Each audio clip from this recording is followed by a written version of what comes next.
Vous préférez manger des pépitos que de voter sur le projet de loi de finances. J'espère que le gâteau était bon. La France n'est pas un McDonald's. On n'y vient pas comme on est. Mais vous avez tout à fait raison, monsieur le Premier ministre. Vous faites pitié. Il faut un cap clair. Quelle indignité. Donc vous arrêtez avec ce ton mi-insolent, mi-arrogant. Effectivement, des étudiants à sciences politiques font de la politique.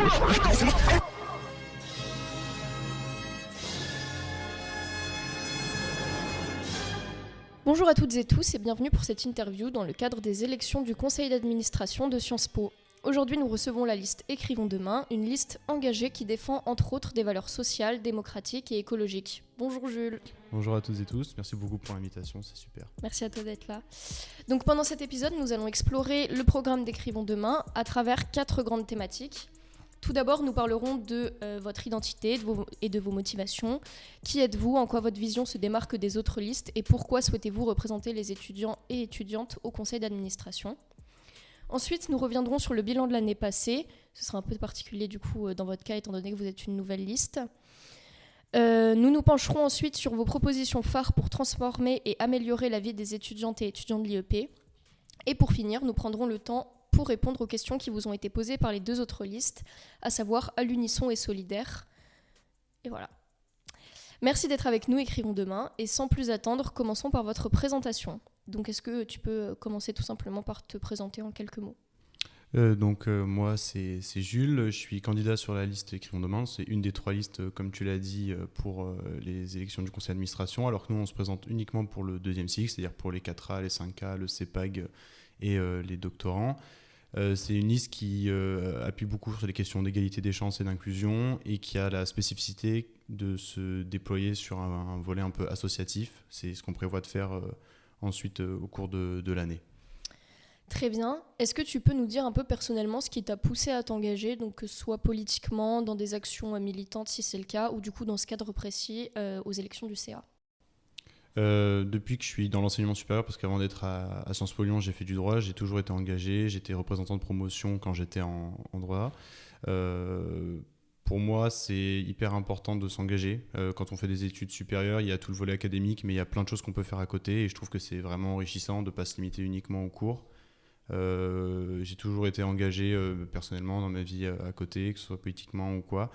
Et je me dis que c'est bien aussi des moments de porter des mesures qui soient concrètes et il n'y a pas de petits changements et commencer à proposer des changements au sein de Sciences Po, pour moi, c'est déjà le début de l'avènement d'une société plus juste. Et c'est une vision donc là que j'ai moi personnellement, je parle en mon nom, mais qui est partagée par l'ensemble des membres de la liste. Et on a veillé à ce que les gens qui soient candidats portent les mêmes valeurs et qu'on soit raccord là-dessus, ce qui paraît assez logique finalement. Justement, je rebondis, tu parles de valeurs. Et est-ce que tu peux donc nous parler des valeurs fondamentales qui définissent Écrivons demain en tant que liste ? Je pense qu'il y a plusieurs valeurs. La première, c'est l'égalité.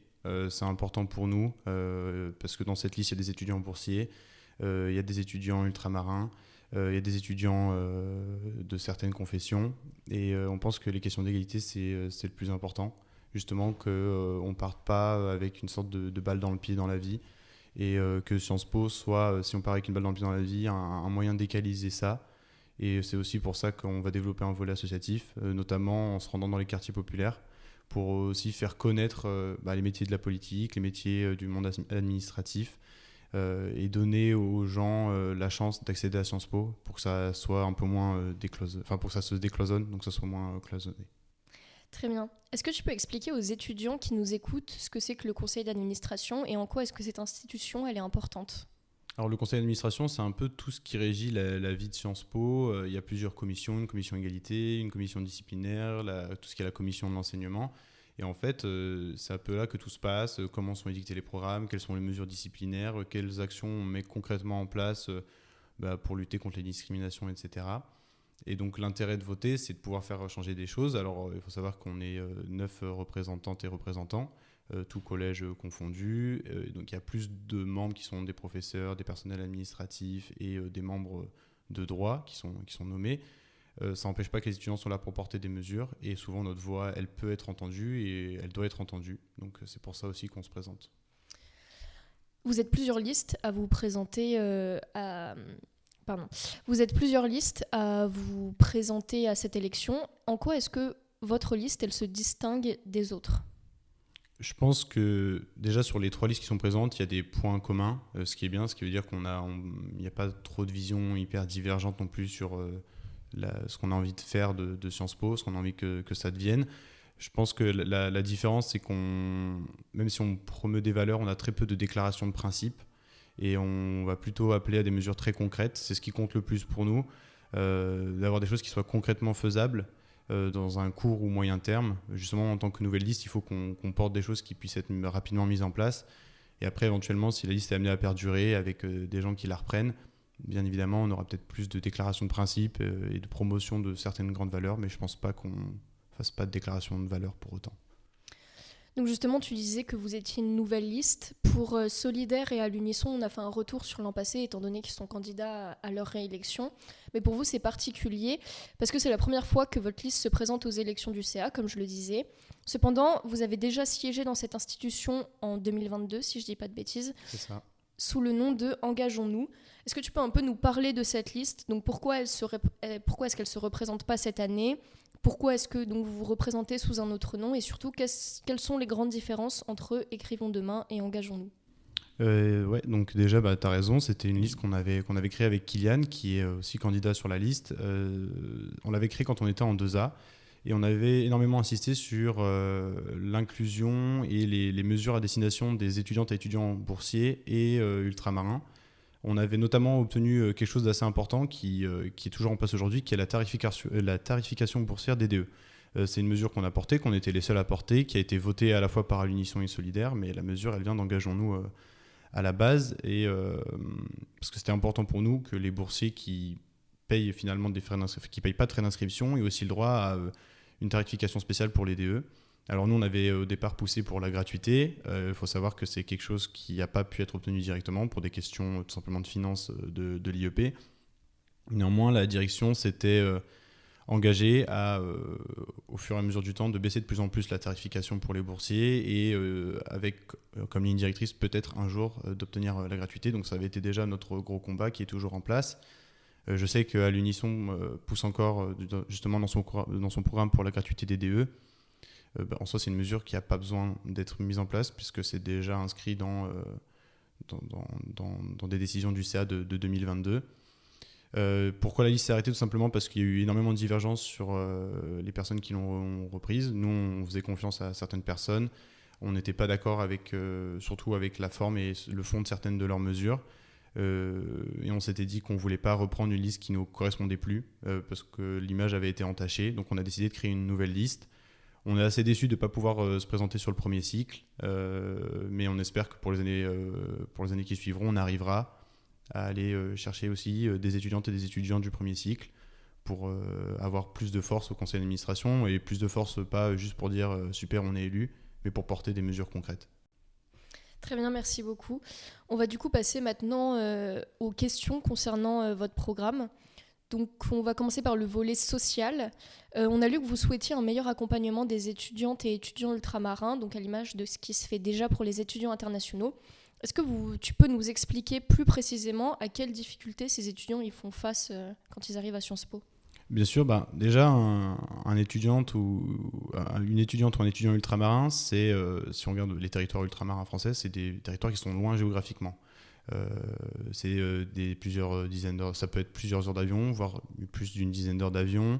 C'est un décalage aussi tout simplement horaire, et ça peut être compliqué lorsqu'on vient d'un territoire ultramarin d'arriver pour la première fois, que ce soit en première année ou en deuxième année via le concours de SA Direct ou même en master.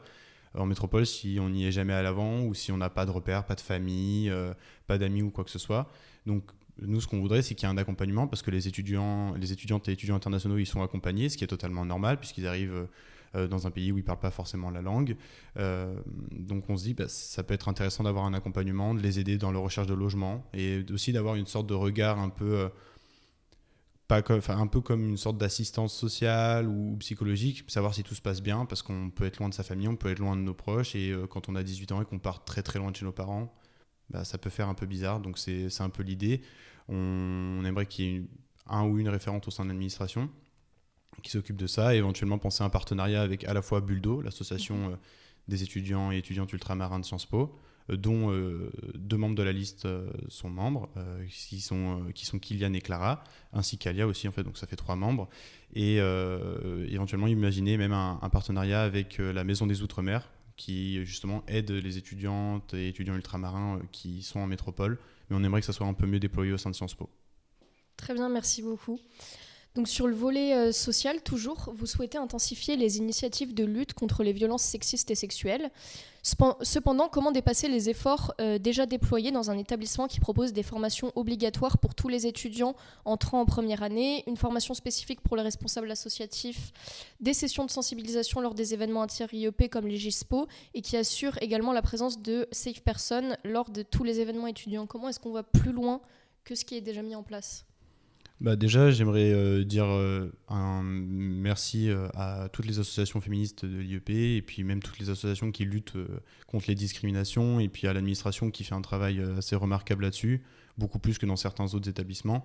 L'idée, justement, c'est de continuer sur cette lancée, de pousser davantage, d'avoir plus de formations parce que je pense que moi personnellement, mais ce qu'on porte aussi avec la liste, c'est que c'est important de lutter contre ces discriminations, il faut que les gens soient au courant. Et il faut que les personnes qui ont vécu des actes de discrimination, que ce soit au sein de Sciences Po ou ailleurs, puissent être écoutées, n'aient pas honte de ce qui peut leur arriver. Et justement, c'est libérer la parole et qu'il y ait une véritable prise de conscience, parce que je pense que même si des gens soutiennent ces initiatives, on a rarement conscience de ce que ça peut être. Donc c'est un peu ça qu'on veut porter. Et continuer, les formations, c'est super important pour nous. Et soutenir ces associations et s'appuyer sur elles tout simplement.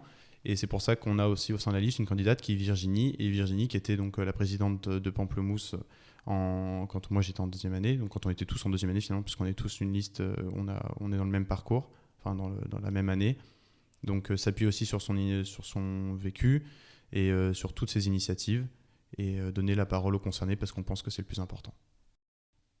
Parfait.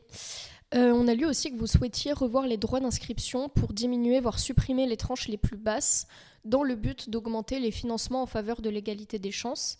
Et en fait, j'ai du mal à comprendre comment est-ce qu'en retirant les revenus générés par les frais d'inscription, on permet en même temps d'augmenter les financements pour l'égalité des chances. Alors, c'est vrai que c'est une super bonne question parce qu'on se dit si on augmente d'un côté qu'on baisse de l'autre, on va arriver à un résultat neutre. Alors l'idée justement, c'est que là pour l'instant, les droits d'inscription les plus élevés sont à 3 700 et quelques euros. Ce qui est plus bas comparé à d'autres IEP. Et si on prend Sciences Po Paris, alors c'est pas forcément la même taille que Lyon, il y a d'autres dispositifs à Sciences Po Paris qui n'existent pas ici, et le maximum il est à 13 000 euros. L'idée c'est de se dire on pourrait augmenter pour les tranches les plus hautes les droits d'inscription. Alors le maximum il serait fixé conjointement avec les autres listes et puis à réfléchir avec l'administration, mais pour nous ça nous paraît assez logique de mettre à contribution les plus hauts revenus justement pour dégager des financements et suffisamment de financement d'une part pour baisser les droits d'inscription pour les plus basses tranches, pour arriver à une quasi-gratuité, voire une gratuité, à l'instar des étudiantes et étudiants boursiers. Et donc ça permettrait de dégager de l'argent d'une part, par exemple pour les associations, mais aussi pour l'égalité des chances. C'est pour ça, l'égalité des chances, ça serait financer justement l'exonération des droits d'inscription pour les plus bas revenus. Très bien, c'est plus clair du coup. Donc ça, c'était pour le volet social. On va passer à une question sur l'écologie. Donc vous voulez renforcer la transition énergétique et écologique au sein de l'IEP, donc comme vous le dites, par le biais d'actions déjà entreprises par l'administration et les assos étudiantes. De quelles mesures parle-t-on ici et comment concrètement les renforcer ? C'est un peu le problème de parler du problème écologique et énergétique à Sciences Po, c'est que quelle est la réelle capacité d'action de l'IEP ? Sur ce qui fait de ces bâtiments, sur la façon dont ils s'alimentent énergétiquement, c'est assez compliqué parce que c'est assez limité finalement. Il y a beaucoup de règles. Sciences Po dépend administrativement de Lyon 2, donc c'est quelque chose qui doit être porté plus haut.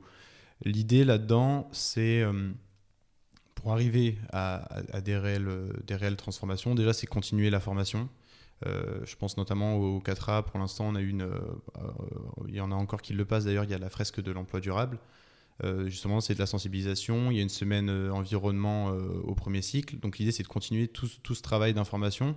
Parce que même si, en tant que jeune et en tant qu'étudiant, et notamment en sciences politiques, on est au courant de ce qui se passe en matière d'environnement, il faut continuer sur cette lancée-là.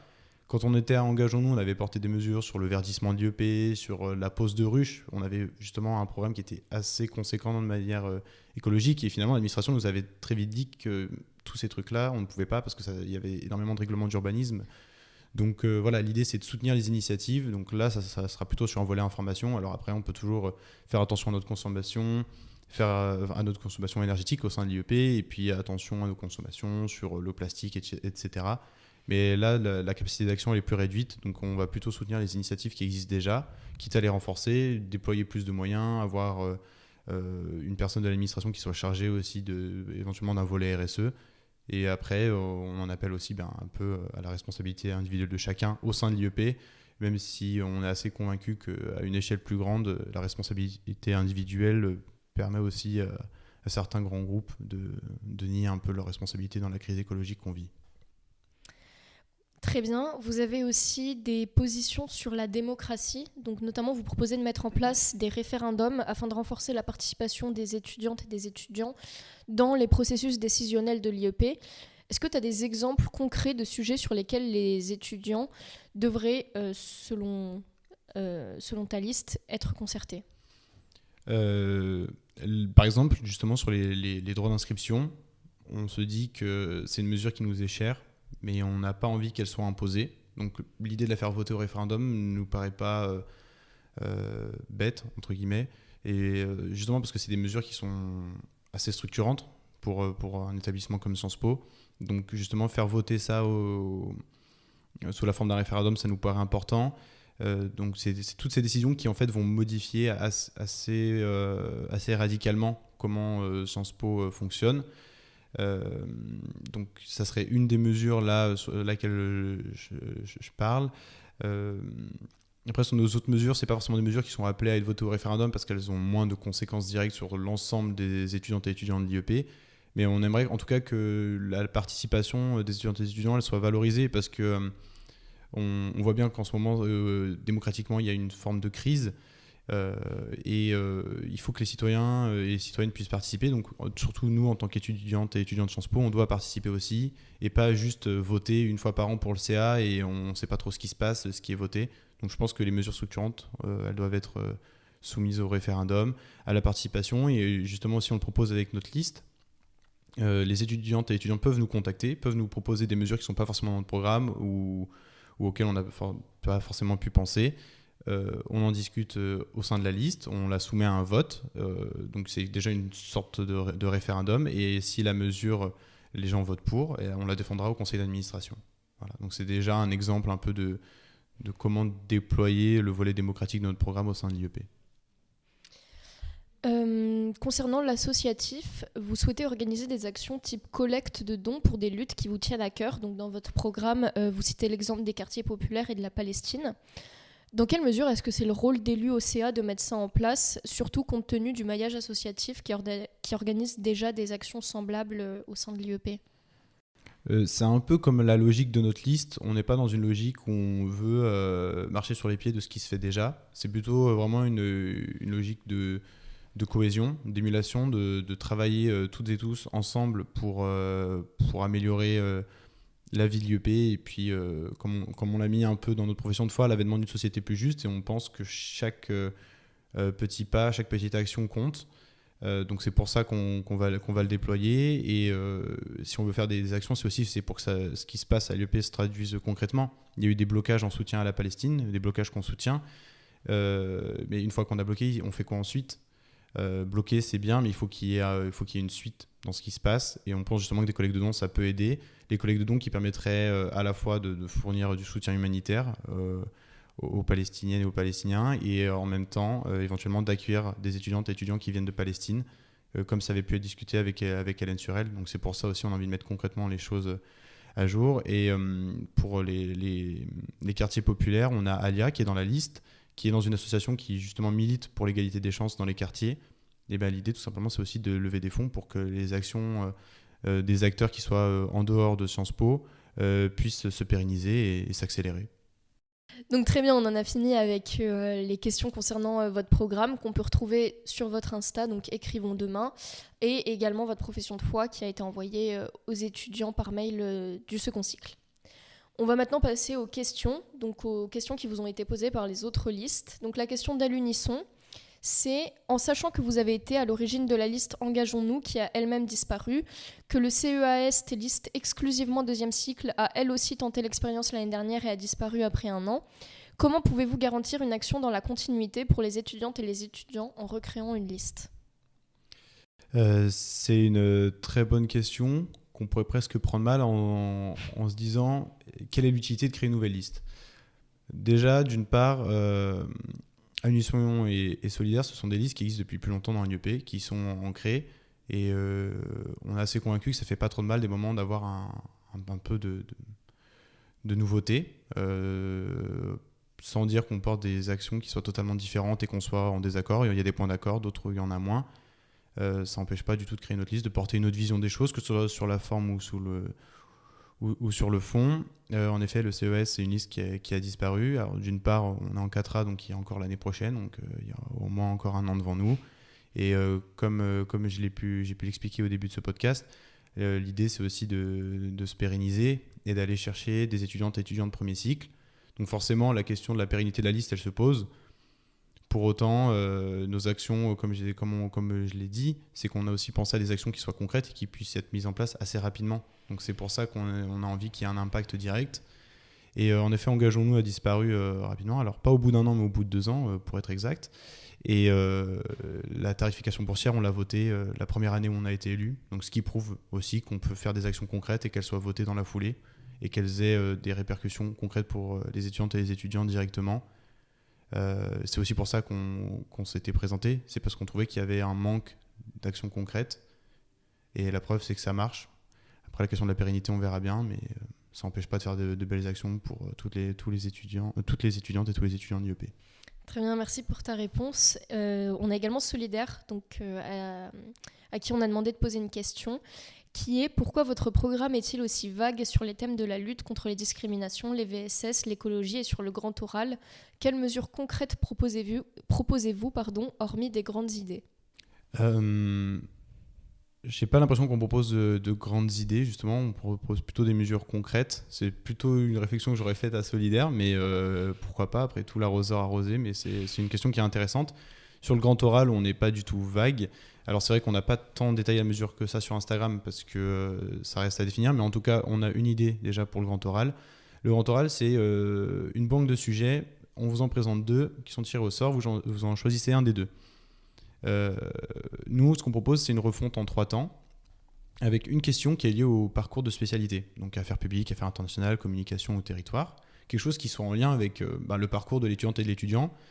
Une deuxième question plus générale, un peu type culture générale, donc qui pourrait ressembler à ce qu'est le grand oral aujourd'hui, et un 3e volet, un peu entretien de personnalité, où on fait valoir nos engagements, etc. Parce qu'on trouve ça assez injuste. Le grand oral, comme il est fait, c'est un peu au petit bonheur la chance.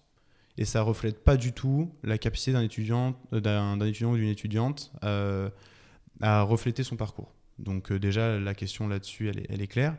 Après, sur la question des luttes contre les VSS, le racisme, le harcèlement ou sur l'écologie, Solidaire, dans leur programme, ils disent voilà, les luttes antifascistes, anticapitalistes, etc. J'ai pas vu plus de mesures non plus très concrètes. Après, il y avait la proposition du congé menstruel qui avait été votée, etc. Donc là-dessus, on soutient. On n'est pas du tout dans une logique d'attaque face aux autres listes. Pas du tout. On n'est pas dans une logique de politique politicienne. Au sein de l'IEP, on trouve ça totalement vain. Surtout que les 3 listes peuvent être clairement comme encartées à gauche. Donc on va pas non plus se tirer dans les pattes. C'est pas parce qu'on crée une nouvelle liste qu'on n'est pas d'accord avec ce qui a pu être fait avant. Et comme on l'a dit, c'est des questions qui sont hyper importantes. Et le plus important sur les questions de VSS, c'est d'informer. Et on voit bien que quand la parole se libère, il y a des actions qui sont mises en place. Donc déjà, c'est purement et simplement pour les auteurs de VSS, l'exclusion. L'exclusion, elle n'a même pas à se poser en fait. Et on sait très bien que des moments, c'est un peu mis sous le tapis, que des associations, des personnes peuvent essayer de cacher ce qui se passe parce qu'on n'aime pas trop le grabuge à Sciences Po. Et nous, on veut que ça change en fait. Les personnes qui sont victimes de discrimination, elles n'ont pas à avoir peur, elles n'ont pas à se sentir coupables. Et il faut qu'il y ait des mesures concrètes, donc l'exclusion directement. Et par exemple, il y avait le cas d'une étudiante du campus de Saint-Étienne qui a l'air doublé pour la deuxième fois et qui avait subi du harcèlement l'année dernière. Du harcèlement et des menaces racistes notamment. Et j'ai soutenu cette étudiante avec notamment des gens de Solidaire. Et donc ça montre aussi qu'on se déploie réellement. Et c'est pour ça qu'on a aussi mis dans notre liste qu'on était un point d'entrée pour l'administration et qu'on défendra, et je le dis là maintenant, on va défendre toutes les victimes de discrimination. On ne vous lâchera pas et on ne vous laissera pas tomber et on fera en sorte que votre situation elle s'apaise parce que vous n'avez pas à avoir peur. Et c'est ça aussi, des mesures concrètes, des moments, c'est informer et c'est soutenir. Après, sur d'autres mesures qu'on pourrait mettre en place, on peut y réfléchir. On va se rapprocher des associations anti-discrimination pour voir ce qu'on peut faire très concrètement. Mais en tout cas, on vous soutiendra et c'est un début et on ne vous lâchera pas. Merci beaucoup. Donc on va conclure le podcast en te laissant carte blanche. Donc ça peut être s'il y a un sujet qu'on n'a pas pu aborder et dont il tient à cœur de parler, ou bien si tu as un dernier mot pour convaincre les étudiantes et les étudiants de voter pour ta liste. J'ai peut-être envie de parler des langues africaines, parce que ça, on est vraiment les seuls à le porter, et c'est quelque chose qu'on avait déjà porté auparavant. Quasiment tous les DE ont leur langue. Pour le DMEOC, il y a le chinois, le japonais, le coréen. Pour le DRUSCO, il y a le russe, etc. Pour le DMAC, il y a l'arabe, mais il n'y a rien pour le DASC. Alors même s'il y a une multiplicité de langues africaines, une multiplicité de dialectes, qui fait qu'il n'y a pas forcément de grandes langues qui émergent, entre guillemets, de grandes langues, et je ne parle pas en termes... quand je parle de grandes langues, je parle en termes d'utilisateurs de la langue, de personnes qui les parlent. Pour autant, je pense qu'il faut sortir aussi de cette logique où en Afrique on parle que le français et l'anglais. Je pense que ça c'est important, on voit assez bien qu'il est temps de mettre fin au système de la France-Afrique, donc de s'intéresser aussi aux langues africaines. Il y en a plusieurs, donc on ne peut pas toutes les apprendre au sein de Sciences Po, mais il y a des langues qui sont parlées par des millions de gens, le Wolof, le Swahili, justement, qu'on met en avant, et pouvoir les inclure à la fois dans le DASC, donc pour le premier cycle, et éventuellement aussi pour le second cycle, pour le choisir. Alors ça permettrait d'une part de mieux préparer les concours du ministère des Affaires étrangères, où ces langues prennent de plus en plus de place, et de mieux comprendre l'environnement culturel de l'Afrique subsaharienne, qu'on connaît assez peu, déjà en général en France, et qu'on connaît très peu à Sciences Po, qu'on aborde très peu dans nos programmes. Donc ça, c'est quelque chose qu'on pousse. On est les seuls à le faire, et on pense que c'est vraiment important de le faire, et c'est dans une double logique, à la fois une logique professionnelle et puis une logique culturelle importante, et pour mieux comprendre ce qui se passe aussi. Donc ça, peu importe ce que sera votre choix, c'est important de voter pour les élections du CA.